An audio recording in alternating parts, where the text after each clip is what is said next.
Warahmatullahi wabarakatuh. Saya Muhammad Turito Bahtiar dengan NPM 12207. Saya akan mempresentasikan tentang Logical Fallacies mata kuliah penalaran hukum kelas E.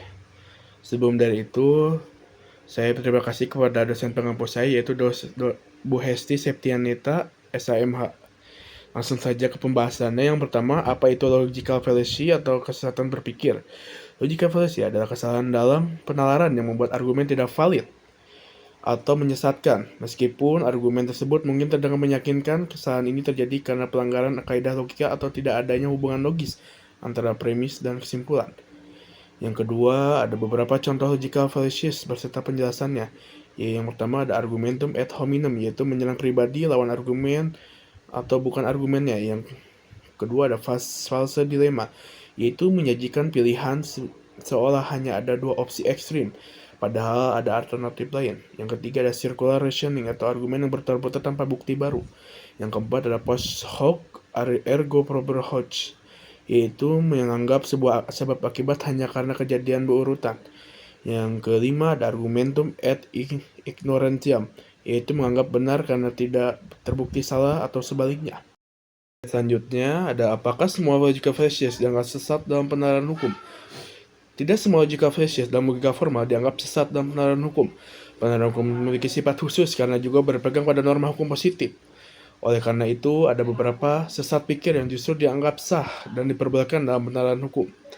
Slide selanjutnya ada logika fallacies mana saja yang diperbolehkan dalam penalaran hukum dan berikan contohnya. Argumen, adapun argumentum ad ignorantiam, yaitu dalam hukum model ini diperbolehkan jika dibolehkan dalam hukum acara. Contohnya pasal 1865 KUH Perdata yang menyatakan bahwa seseorang yang mengaku mempunyai hak wajib memberikan haknya tersebut. Jika tidak terbukti, maka hak tersebut tidak diterima. Ia menggunakan prinsip bahwa salah satu klaim dianggap benar jika tidak terbukti salah dalam konteks pembuktian hukum. Contoh lain adalah pasal 107 UU Peradilan Tata Usaha Negara yang mengatur beban pembuktian dan penilaian pembuktian oleh hakim, sehingga tidak otomatis gugatan ditolak hanya karena penggugat tidak bisa membuktikan, tetapi melainkan ada mekanisme pembuktian yang fleksibel. Selain itu, sesat pikir seperti argumentum ad misericordiam atau menggunakan alasan kemanusiaan dan argumentum ad baculum atau ancaman atau paksaan yang juga dapat diperbolehkan dalam konteks hukum sebagai bagian dari strategi pembelaan atau penegakan hukum. Slide selanjutnya ada mengapa penalaran hukum tidak selalu mengikuti kaidah logika formal secara ketat.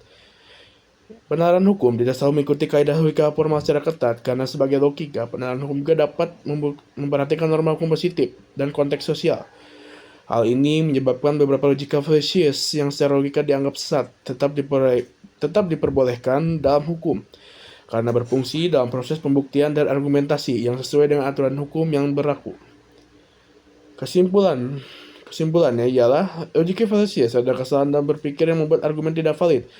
Contohnya seperti ad hominem dan false dilemma. Namun dalam penalaran hukum, beberapa fallacies seperti argumentum ad ignorantiam ataupun beban pembuktian dan ad misericordiam atau alasan kemanusiaan dan ad baculum atau ancaman diperbolehkan karena sesuai dengan norma hukum dan proses pembuktian. Jadi, meski secara logika formal fallacy dianggap salah, dalam hukum beberapa fallacy memiliki fungsi dan dapat diterima. Itu saja yang bisa saya sampaikan. Mohon maaf apabila ada kesalahan kata ataupun dari segi materi yang masih kurang. Wabillahi taufiq wal hidayah. Wassalamualaikum warahmatullahi wabarakatuh.